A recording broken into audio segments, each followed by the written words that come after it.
Welcome to the 11th lecture of C Programming Basics to Ultimate course by Grovergates। इस lecture में हम लोग operators के बारे में पढ़ेंगे कि आखिरकार सी प्रोग्रामिंग में ऑपरेटर्स क्या होते हैं। चलिए शुरू करते हैं वीडियो को। तो सबसे पहले हम लोग देख लेते हैं कि आखिरकार ऑपरेटर कहते किसको हैं। तो ऑपरेटर हमारा बेसिकली एक हेल्पर टूल होता है जो हमें किसी भी ऑपरेशन में या किसी भी ऑपरेशन में हमें डेटा पे कोई ऑपरेशन करना है, उसमें हम लोगों को हेल्प करता है, उसको हम लोग ऑपरेटर कहते हैं। फिगर से आप क्लियरली समझ सकते हैं ऑपरेटर क्या होता है। तो बेसिकली ये सब जो टूल होता है ये हम लोग को डिफरेंट टाइप्स ऑफ वर्क करने में हेल्प करता है। तो इन लोगों को हम लोग समझ सकते हैं प्रोग्रामिंग के भाषा में ऑपरेटर। ऑपरेटर बेसिकली हमारा इन टाइप का होता है: arithmetic, relational, assignment, bitwise, logical and conditional. सबसे पहले हम लोग देख लेते हैं अर्थमेटिक ऑपरेटर। अर्थमेटिक ऑपरेटर हमारा addition, subtraction, division, multiplication, reminder, incrementer and decrementer operators होते हैं। तो चलिए एक एक को हम लोग एग्जांपल से समझते हैं कि आखिरकार इसका एप्लीकेशन क्या होता है। एडिशन तो एकदम सिंपल है, 5 प्लस 3 हमारा क्या देगा 8। सिमिलरली हमारा सब्ट्रैक्शन क्या देगा, 5 minus 3 is equals to 2। Division देगा, बेसिकली डिवीजन हमें कोशेंट देता है आउटपुट में कि आखिरकार 5 को 3 से डिवाइड करने पे हमारा आउटपुट में मतलब कोशेंट क्या मिल रहा है, तो हमें 1 मिलता है। उसके बाद होता है मल्टीप्लिकेशन, तो 5 मल्टीप्लाइड बाई 3 इज 15। ये जो ऑपरेटर जो आप जिसको परसेंटेज के सिंबल से दिखाते हैं, इसको हम लोग रिमाइंडर अर्थमेटिक ऑपरेटर बोलते हैं। तो इसका वर्क क्या होता है? इसका वर्क होता है कि किसी भी दो नंबर को हम लोग डिवाइड करेंगे तो उसका रिमाइंडर जो होगा हमें आउटपुट में मिलेगा। तो बेसिकली यहाँ पे हम लोग को 5 डिवाइड कर रहे हैं किससे, सॉरी 5 को हम लोग डिवाइड कर रहे हैं 3 से, तो हमें 3 वन जा 3 होता है और रिमाइंडर 2 मिलता है। तो ये जो 1 होता है हमें मिलता है डिवीजन के केस में, और जो रिमाइंडर होता है हमें मिलता है ये परसेंटेज के सिंबल जिसे हम लगाते हैं, तो उसको हम लोग रिमाइंडर ऑपरेटर बोलते हैं। उसके बाद हमारे पास होता है increment operator. Increment operator basically क्या करता है, किसी भी वैल्यू को 1 से इंक्रीज करता है। इंक्रीमेंट ऑपरेटर भी बेसिकली 2 टाइप का होता है। इसको हम लोग बोलते हैं पोस्ट इंक्रीमेंट और इसको हम लोग बोलते हैं प्री इंक्रीमेंट। पोस्ट इंक्रीमेंट और प्री इंक्रीमेंट का हमारा कॉन्सेप्ट जो है वो हम लोग एक कंपाइलर में जाके देखेंगे आखिरकार दोनों में डिफरेंस क्या होता है। सिमिलरली हमारे पास पोस्ट डिक्रीमेंट होता है और प्री डिक्रीमेंट होता है। तो चलिए चलते हैं अपने कंपाइलर पे और इन दोनों कॉन्सेप्ट को अप्लाई करके देखते हैं। तो यहाँ पर हम लोग अपने कंपाइलर में बेसिकली दो फंक्शन बनाए हैं, फंक्शन 1 एंड फंक्शन 2। फंक्शन 1 में मैंने क्या किया है, एक लूप चलाया है जो बेसिकली 5 टाइम्स हमारा लूप चलेगा। उसमें हम लोग क्या कर रहे हैं, उस लूप के अंदर हम काउंट फंक्शन को पोस्ट डिक्रीमेंट कर रहे हैं और काउंट का वैल्यू इनिशियलाइज किए हैं 5 से।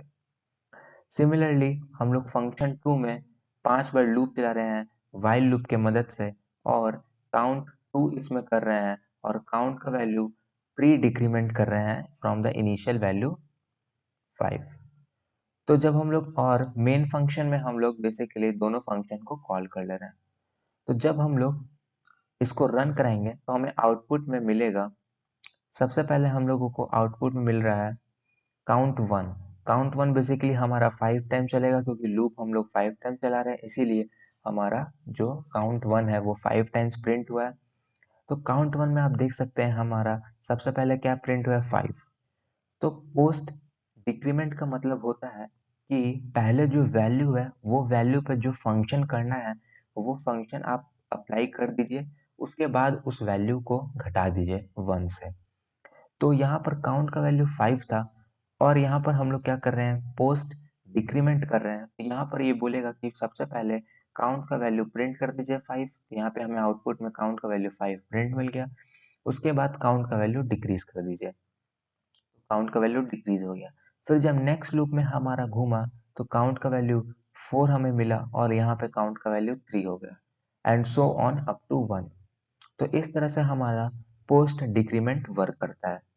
उसके बाद हम लोग देख लेते हैं कि हमारा जो फंक्शन 2 के अंदर काउंट 2 डिफाइन है वो भी 5 टाइम्स हमारा रन कर रहा है।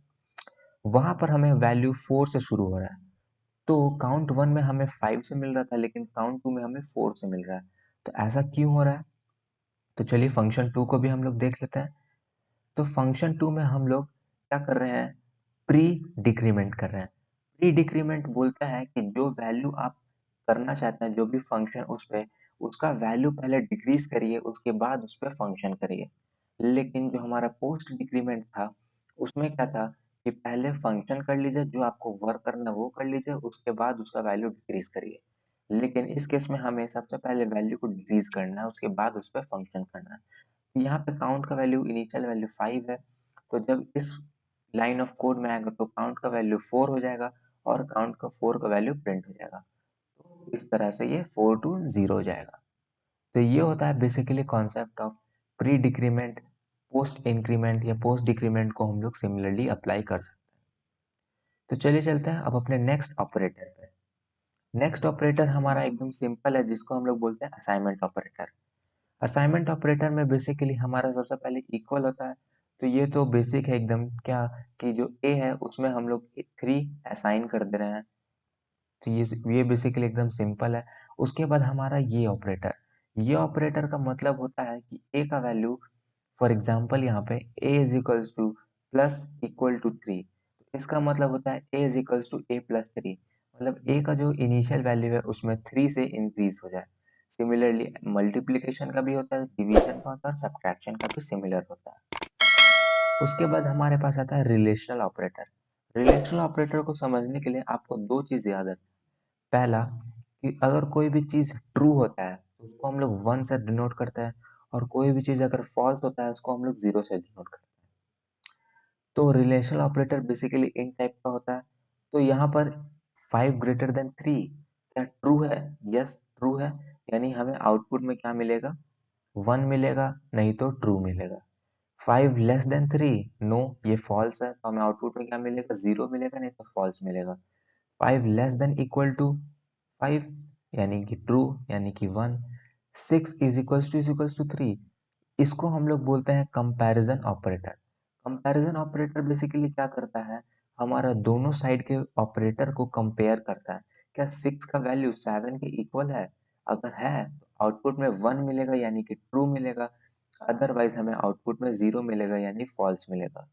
इस केस में हमें फॉल्स मिलेगा। फिर यहाँ पर होता है not equal to. Not equal to basically इसका ये जो होता है इक्वल टू इसका अपोजिट होता है। अगर कोई भी वैल्यू जो करेक्ट होगा स्टेटमेंट, उसका अपोजिट हमें आउटपुट में मिलेगा। तो 9, अगर यहाँ पर हम लोग लिखते 7 is equals to 9, is equals to 9, तो हमारा ये क्या है? फॉल्स मिलेगा। क्यों? क्योंकि 7 हमारा 9 के इक्वल नहीं है। लेकिन हम लोग यहाँ पे नॉट इक्वल टू का यूज कर रहे हैं, इसीलिए हमें फॉल्स का अपोजिट यानी कि आउटपुट में ट्रू मिलेगा। तो बेसिकली नॉट इक्वल टू हमें जो करेक्ट वैल्यू होता है उसके अपोजिट हमें आउटपुट देता है। उसके बाद हमारे पास होता है logical operator. Logical operator basically 3 types का होता है, एंड, और, एंड नॉट। तो इन लोगों का हम फंक्शन टेबल देख लेते हैं। सबसे पहले हम लोग देखते हैं एंड का फंक्शन टेबल। एंड का फंक्शन टेबल, हम लोगों को बस एक ही बात याद रखना है कि जब हमारा दोनों इनपुट में 1, 1 यानी कि क्या बताया था अभी? ट्रू। अगर हमारा दोनों इनपुट ट्रू है तभी हमें आउटपुट में ट्रू मिलेगा, अदरवाइज हमें हर कंडीशन में फॉल्स मिलेगा। उसके बाद होता है हमारा और ऑपरेटर, और लॉजिकल ऑपरेटर।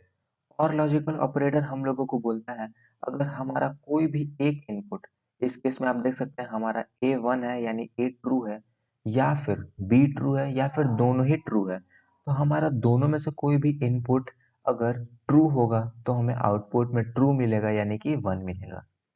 उसके बाद होता है हमारा not logical operator.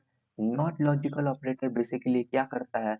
Similarly not equal to हम लोगों के इनपुट को रिवर्स कर देता है, यानी कि अगर हम लोग इनपुट में फॉल्स दे रहे हैं यानी 0 दे रहे हैं तो हमें आउटपुट में 1 यानी कि ट्रू मिलेगा, एंड वाइस वर्सा। तो पॉइंट्स रिमेंबर आप लोग को क्या रखना है? ट्रू का वैल्यू 1 होता है, फॉल्स का वैल्यू 0 होता है। तो हम लोग एग्जाम्पल्स कुछ देख लेते हैं। तो क्या 10 ग्रेटर देन 20, क्या ये फॉल्स यानी कि 0? 20 लेस देन 30, यस ट्रू। तो एंड में हम लोग को क्या पढ़े थे, एंड में बेसिकली हमारा जब दोनों इनपुट 1 होता है तभी तभी हमें आउटपुट में 1 मिलता है यानी कि ट्रू मिलता है। लेकिन हमारा इस केस में एक इनपुट 0 है इसलिए हमें फॉल्स मिल रहा है यानी कि 0 मिल रहा है। एक और एग्जांपल देख लेते हैं हम लोग। क्या 10 ग्रेटर देन 20, नो फॉल्स। क्या 20 लेस देन 30, यस ट्रू।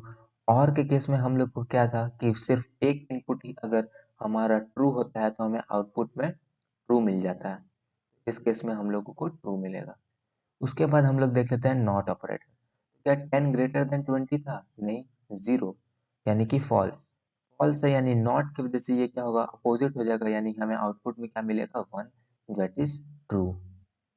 तो ये था हमारा लॉजिकल ऑपरेटर। अब हम लोग देख लेते हैं एक और ऑपरेटर जिसको एक और फंक्शन टेबल, जो इसको कहते हैं हम लोग XOR फंक्शन टेबल।